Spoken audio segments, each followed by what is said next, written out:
बिस्मिल्लाहिर्रहमानिर्रहीम। अस्सलाम वालेकुम फ्रेंड्स, कैसे हैं आप? अल्लाह आपको अपने घरों में खुश रखे। आज हम बना रहे हैं बीफ निहारी।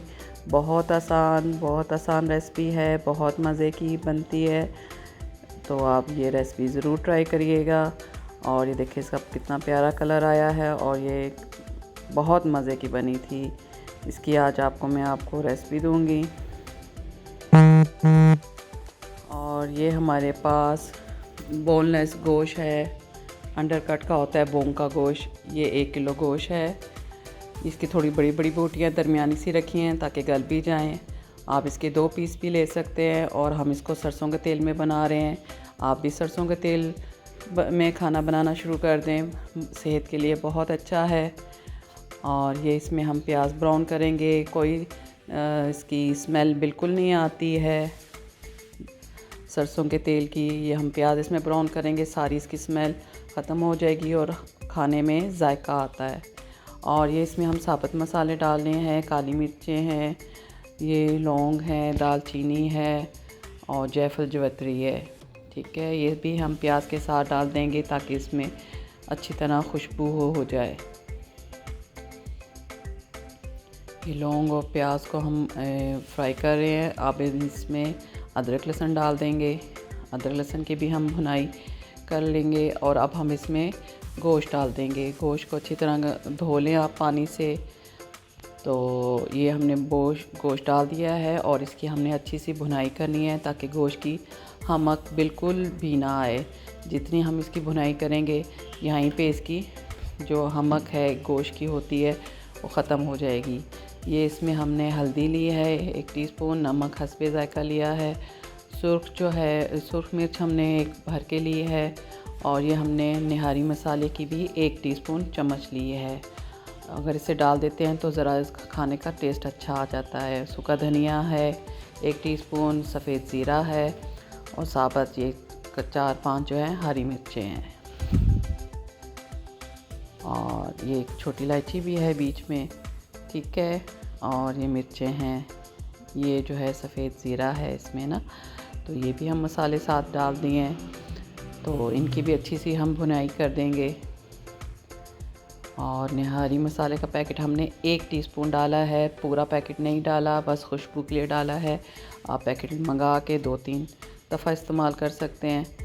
और ये देखें हमने अब इसमें हम थोड़ा सा पानी डाल के फिर इसकी भुनाई करेंगे ताकि इसकी जितनी भुनाई अच्छी से हो सके उतना अच्छा है।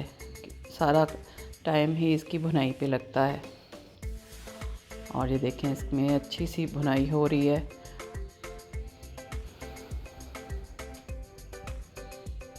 जी ये देखें इसकी अच्छी सी भुनाई हो गई है। बिल्कुल तेल साइड पे आ गया है। मसाला देखें बिल्कुल बन गया है, बहुत अच्छा मिक्स हो गया है मसाला भी। अब जो है हम इसमें गर्म पानी डालेंगे। ठीक है, गर्म पानी हम इतना डालेंगे जिसमें ये गोश्त जो है गल जाए और बोटियां डूब जाएं। हम इसको 20 मिनट से इसका प्रेशर देंगे। 20 मिनट में ये गोश्त जो है गल जाएगा। अगर आपको लगे ये गोश्त नहीं गला तो आप 5 मिनट का प्रेशर और दे सकते हैं। ये हमने गोश्त जो बनाया था ये देखें ये बिल्कुल गल गया है। मैं फोक से चेक कर रही हूँ। तो अब हम इसकी भुनाई करेंगे।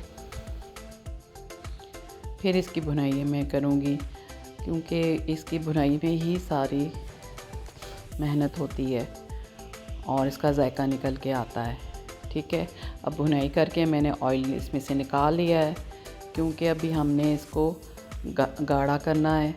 अब इसमें मैंने ये पानी गर्म डाल दिया है। इससे पहले मैंने दही डालना था, दही मैं भूल गई थी, पड़ा हुआ है। तो दही जो है मैं इसके साथ जो है अभी डाल दूँगी। ठीक है, दही से ये होगा कि इसमें जो है ना अच्छी सी आपको एक टेस्ट मिलता है, खटास आती है। नींबू भी हम डालते हैं मगर जो दही का फ्लेवर है वो आपको पता है बहुत अच्छा आता है। ये हमने मकई का आटा ले लिया है, आधा कप कह लें आप। 3 टेबलस्पून भर के ले लिए हैं। इसकी भुनाई की है और इसमें मकई का आटा जाता है। अगर मकई का आटा आपके पास घर में नहीं है तो आप घर वाला आटा भी लेके उसको भी आप भून के और इस तरह पानी डाल के तो उसको मिक्स करके वो भी इस्तेमाल कर सकती हैं। मगर मकई के आटे से इसका टेस्ट फ्लेवर जो है बहुत अच्छा आता है। ठीक है, और इसमें हमने ये अब इसको हम छाननी से ये छान लेंगे ताकि इसमें ये लम्स ना बने और ये बिल्कुल जो है मिक्स हो जाए। बिल्कुल ऐसे पता भी नहीं चलेगा कि हमने इसमें आटा डाला है। और अब इसको जो है हम इसकी जो है अच्छा सा मिक्स करके इसको अच्छा सा पका लेंगे ताकि आटे की जो कच्चापन है वो दूर हो जाए। इसको लाजमी पकाना है और इसको जितना आपको गाढ़ा चाहिए वहाँ तक आप पकाएंगे। अब हम इसको थोड़ा सा पकने के लिए रख देते हैं। तो ये देखें ये पक के 5 से 7-8 मिनट में ये देखें थिक हो गई है। तो अब हमने जो ऑयल निकाला था वो आधा सा हांडी के उसके अंदर डाल देंगे सालन के निहारी में। ये देखें इसका अच्छा सा कलर आ गया है और बाकी हम डोंगे में डाल देंगे। ऊपर से हम गार्निश कर लेंगे धनिए से, अदरक से। और ये अदरक जो है इसमें बहुत जो है पतला पतला बारीक बारीक काट लें, प्याज ब्राउन कर लें, नींबू ले लें, हरी मिर्चें छोटी छोटी काट लें और ये साथ जो है आपने सर्व करना है। ठीक है, ऊपर इसके अदरक डाल दें आप थोड़ा सा और थोड़ा सा भुना हुआ प्याज भी डाल दें और ये निहारी तैयार हो गई है। ऊपर से नींबू भी 2 हमने डाल दिए हैं। आप ये ज़रूर ट्राई करिएगा, बहुत अच्छी बनी है। आप मेरे चैनल को लाइक कर दें, सब्सक्राइब कर दें और आपको पसंद आए तो ज़रूर इसको अपने फ्रेंड्स के साथ शेयर करें। अल्लाह हाफ़िज़।